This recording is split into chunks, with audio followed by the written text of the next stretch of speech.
Stories can change the world. The power of perception in reframing our collective narrative. Our world is made up of stories. We engage with stories every single day, whether through the news, in our dreams, or the stories we tell ourselves that weave together over time to create our identity. Part of what sets us apart as a species is our ability to reflect on our own experience and share it with others. The ability to journey to the depths of the imaginal realm and emerge with a piece of art or music or poem or film that tells a story is a part of the beauty of the human experience. But not all stories serve our highest good. In fact, many of the stories we consume every single day are inherently harmful. Because we live in a society that profits from the collective story that success or happiness is found in material accumulation and competition, that is the story many of us are telling ourselves. Although we have begun to recognize the flaws in the system, we are trapped in the never-ending spiral of fear-based narratives that leave us feeling paralyzed. Joanna Macy, a renowned author and teacher of Buddhism, systems thinking, and deep ecology, says, "In the industrialized world today, most commonly held stories seem to boil down to three collective narratives. All are happening right now, and all are true, but we can choose the one we want to get behind, the one that seems to hold the widest and most useful perspective." The first story is business as usual. Business as usual is the story of the industrial growth society. We hear it from politicians, business schools, corporations, and corporate-controlled media. Here, the defining assumption is that there is little need to change the way we live. The central plot is about getting ahead. Economic recessions and extreme weather conditions are just temporary difficulties from which we will surely recover, and even profit. The Great Unraveling is the story we tend to hear from the environmental scientists, independent journalists, and activists. It draws attention to the disaster that business as usual has caused and continues to create. It is an account backed by evidence of the ongoing derangement and collapse of biological, ecological, economic, and social systems. The Great Turning is a story we hear from those who see the Great Unraveling and don't want it to have the last word. It involves the emergence of new and creative human responses that enable the transition from the industrial growth society to a life-sustaining society. The central plot is about joining together to act for the sake of life on Earth. What is missing in the news and in our collective consciousness are stories of the Great Turning, a movement led largely by marginalized people. Paul Hawken, author and environmental activist, talks about how the largest movement human history has ever seen is the movement towards regeneration and the healing of our planet. Hawken says, "When asked if I'm a pessimist or an optimist about the future, my answer is always the same. If you look at the science about what is happening on Earth and aren't pessimistic, you don't understand the data. But if you meet people who are working to restore this Earth and the lives of the poor and you aren't optimistic, you haven't got a pulse." We are living in a time of urgency and also profound opportunity, so the stories we choose to feed are of utmost importance. In order to begin to change our collective narrative, we have to begin by changing the stories we tell ourselves. This starts with challenging our perceptions and our assumptions about who we are and how we engage with the world. As a filmmaker, I wanted to share a story that would challenge my own perceptions and assumptions while highlighting marginalized people who are participating in the Great Turning. This led me to a collaboration with the Achuar people of the Ecuadorian Amazon. The Achuar Nation, among neighboring communities, are protectors of 74 million acres of one of the most biodiverse regions of the world, the sacred headwaters of the Amazon. The Achuar were isolated from the outside world for thousands of years until their shaman began to have visions of the Amazon being destroyed by an external threat. As the Achuar predicted, outsiders brought extraction industries that began encroaching on the nation's territories. Elders of the Achuar community knew that this threat came from a deeper systemic issue. A societal dream based on materialism and competition, disconnected from the life force that creates community and connects humans to the rest of the natural world. This societal dream, propagated by business as usual, has led to the Great Unraveling.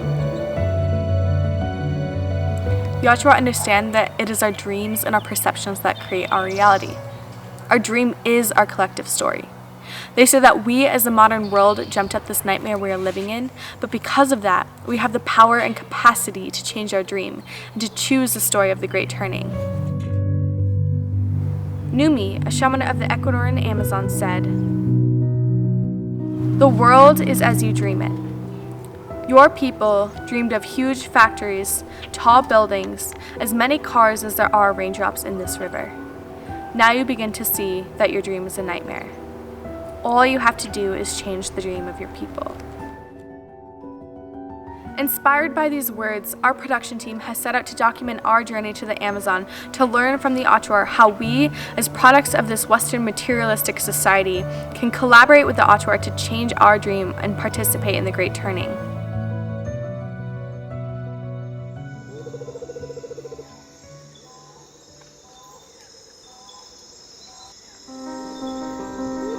The Achuar elders often say our dreams create our reality.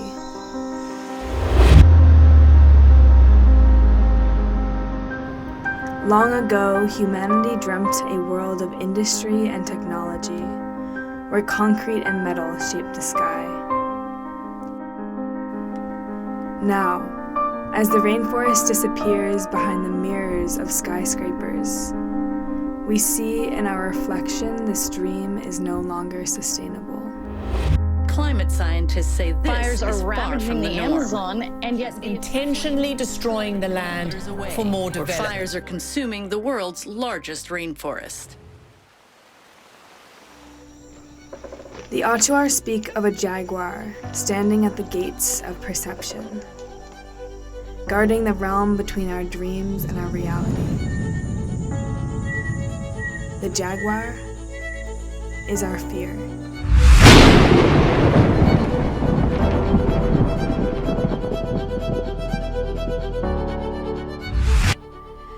The jaguar holds the potential for a new dream, a new reality. A dream of reciprocity with humans and the earth, a dream of regeneration and collaboration. But to dream of this new reality, we must face what we most fear.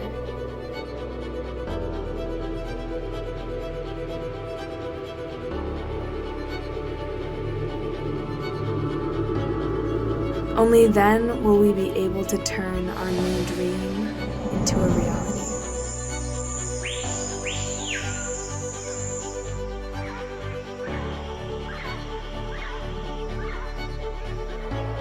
In this time of great urgency, we are given a profound opportunity. We are faced with a choice. Do we turn and run? Or do we dare to touch the jaguar?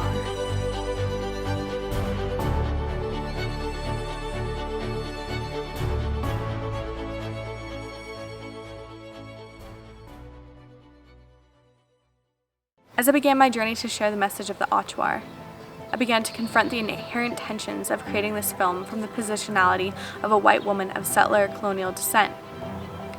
I realized how I'm immersed in places of privilege, allowing me to remain ignorant of systems of oppression that take place every single day in order to keep the current business as usual paradigm functioning. Navigating this unfolding understanding, I was left questioning. What can I do to decolonize myself and change my own dream so that I can see beyond my ingrained perceptions in order to portray this story in an honest and respectful way? I kept circling back to the importance of unlearning. How can I unlearn my conditioned stories in order to truly and deeply listen to the Achuar's message? I discovered that good listening is an active process that involves continuous awareness of how my perceptions cloud the way I hear and absorb their message, and the choice to remain open to new ways of seeing the world. In really hearing the Achuar's message, I came to the realization that pursuing this film is my ultimate jaguar. John Perkins, activist, economist, and author, says in his new book, Touching the Jaguar, Touching the jaguar means that you can identify your fears and barriers, confront them, alter your perceptions about them, accept their energy, and take actions to change yourself and the world. See, I'm afraid to make this film. I'm afraid of having to reorient my entire perspective and way of life in order to learn how to live more sustainably. I'm afraid of unlearning. I'm afraid of failing. I'm afraid of speaking up and speaking out. I'm afraid of being seen. I'm afraid of not doing the auteur justice. I'm afraid we all collectively won't be able to shift our dream and create a reality we want to live in. But if I'm going to create a film that seeks to inspire people to touch their jaguar and face their fear in order to change their dream, well then I have a responsibility to face mine too. The great turning depends upon the realization that we are all threads of the same story, weaving together to create this dream we call reality. Each of us must become aware of the stories that shape our perception and recognize that we always have the choice to face our fears and decide what story we want to live by. Together, we can choose to confront the stories that we aren't good enough, that we don't have the capacity to change, that we aren't worthy, that it's too late or too hard, that it's business as usual or the great unraveling. Instead, we can choose a story where we are enough, where we are brave, where marginalized voices are uplifted and heard. A story where this time we are living in is looked back on as the Great Turning. The greatest opportunity humanity ever had to completely reinvent and reimagine ourselves by dreaming a reality of regeneration and collaboration,